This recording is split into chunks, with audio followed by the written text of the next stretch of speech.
الحمد لله نحمده ونستعينه ونستغفره ونعوذ بالله من شرور أنفسنا ومن سيئات أعمالنا من يهد الله فلا مضل له ومن يضلل فلا هادي له وأشهد أن لا إله إلا الله وحده لا شريك له وأشهد أن محمدا عبده ورسوله أما بعد فأعوذ بالله من الشيطان الرجيم بسم الله الرحمن الرحيم فلنسألن الذين أرسل إليه ولنسألن المرسلين دا سورة العرب آیات شپږم دی. نن د اختر ورځ ده. زموږ خلک د ایدګال لمونځ هر یو په خپل مسجد کې کوي. دا وجه دا ده چې زه وابه یم، هغه الیادیس دی، هغه دیوبندی دی، هغه بریالی دی، آیا تبلیغي دی. دا د فرقې د لعنت سبب دا دی چې موږ یو تر بله دشمنانو سره د نبي اسلام په ټیم کې یوه ایدګاه به کېدله په سارا باندې. نن سبا زموږ په هر مسجد کې دوه کسان دلته ولاړ، درې هلته ولاړ. دا غټه وجه دا ده چې دا زموږ د فرقو لعنت دی چې موږ د الله قرآن پرې ایښی دی، د نبي سنت پرې ایښی دی. هر یو د خپل ملا پسې روان دی. ملا چې هر څه وایي پر منبر باندې، په دغه اخترونو کې د ملایانو دروغ زیات خرڅیږي. هر هغه ملا چې څومره قدر او دروغ بدعت رسمونه خرڅوي، په دا ورځ باندې خرڅیږي پر عوامو جاهلانو باندې. خو یو سړی نشي کولی چې دا ملا تر لاس ونیسي چې مولوي صاحب ته چې دغه عمل کوي دا په کم آیات په کم حدیث کې دی.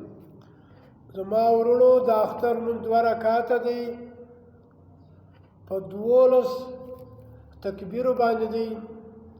7 تکبیرات اول کیږي، 15 تکبیرات په دا 2م رکعت په اول کې کیږي. خطبه ویل د لمانځه څخه مخکې دا بدعت کار دی. زما ورونو سرسایه د مسکین کار دی، د مالدار ته ورکول آرام کار دی، و ملا ته ورکول دا بد کار دی. نه د ملا صاحب لمونځ صحیح کېږي، نه ستا سرسایه صحیح کېږي. دا زموږ کلی دی چې کوم اجاد الله کې ماکا مسجد ورته وایي، په دې کې روزه کاکا تر ټولو مسکین دی. خو زموږ خلک و دغه مولوي صاحب ته زکات ورکړي، خیرات دغه روزه کاکا ته هېڅوک خیرات نه ورکوي، خو نوم په باسي یا ملا صاحب ټکولی ده.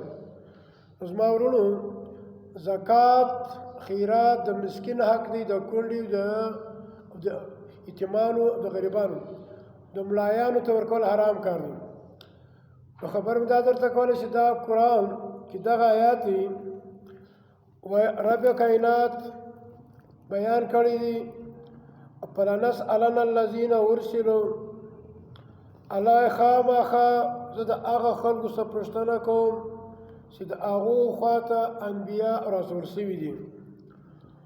ولنسألن المرسلین، او خامخا د انبیاو څخه پوښتنه کوم. زما ورونو د موږ څخه هغه دنیا کې رب کائنات پوښتنه کوي چې تاسو څومره قدر د الله کتاب زده کړی، تاسو څومره قدر په اسلام ځان پوه کړی. او د ملایانو سم پوښتنه کوي چې څومره قدر حق بیان کړو. نن سبا زموږ علما د خپل مسلک د خپل مذهب هغه بېدیني پر خلکو باندې خرڅوي او په شکل کې او د دین. زما ورونو کوم وخت یو عمل اخلي، په هغه عمل کې باید څه د هغه ښه او تحقیق وکړي، ځان ته معلومه کړي، بیا په هغه عمل وکړي. نو الله پاک دې موږ ته توفیق راکړي. دا د لمانځه بعد کې دعاګانې په اجتماعي سره کول، لاسونه ورکول، دا بدعت کار دی. دغه په عیدګاه کې اول وار لمونځ چې کینی سوی دی دا نشت کې دا بدعت کار دی. د لمانځه بعد کې مولا صاحب لاسونه پورته کړي دي دعا کې دا بدعت کار دی. نو باید چې موږ ته د الله دین زده کو تر بله پورې ورسوو. زما ورونو رب کائنات موږ ته غوږونه راکړي دي د دې پوښتنه رب راسه کوي، سترګې راکړي دي د دې پوښتنه کوي، عقل وزره راکړي دې پوښتنه کېږي. باید چې موږ ته یو په دغه د چا خبره په غوږ واورو او تحقیق یې وکړو، یو شي ته وګورو د هغه تحقیق وکړو. نو دا رقم د خپله ځانه به عملونه نه کوو. زما ورونو نو خبره دا درته کوم چې باید چې دا قرآن زده کول فرض دي. لکه نن سبا خلک وایي یا موږ څوک و موږ وړاندې یو موږ د چا د ومنو. نو رب کائنات بعضې خلک دا وایي موږ وړاندې یو. نو رب وایي چې ومن کان فی هذه اعما فهو فی الاخرة اعما. کم چا چې په دې دنیا کې ځان کوي ړوند د الله د دین څخه د الله د کتاب څخه، نو فهو په دغه انسان په الاخرة په آخرت اعما ړوند وي. نو دا سړی چې دی دا کم ځان یې ړوند اچولی دی الله په قیامت به زه دا ړوند راکښنوم. واضل سبیلا دی اوښتی دی او د سمې لارې څخه دا سړی ګمراه سوی دی او د ملایانو دین یې راټینګ کړی دی په هغه سره عمل کوي. نو زما ورونو باید چې موږ ته هر ملا تر لاس ونیسو، نو بیا به موږ حق دین او ترلاسه کولی سو. الله و ان الله اشترى من المؤمنین انفسهم واموالهم بان لهم الجنة. الله د هر مسلمان څخه د ځان او مال اخیست په عوض کې جنت. نو چې زموږ ځان او مال رب اخیستی دي، نو باید چې موږ دا ځان هم د الله دپاره ولګو، مال هم ولګو. د انبیاو وارثان هغه څوک جوړېدلی چې دین د الله د رضا لپاره بیانوي، دین بازګۍ نه جوړوي چې په هغه سره دی پیسې او زکاتونه او راټول کړي. نو زما ورونو باید چې موږ دا قرآن زده کړو، عمل پرې وکړو او تر بله پورې ورسوو.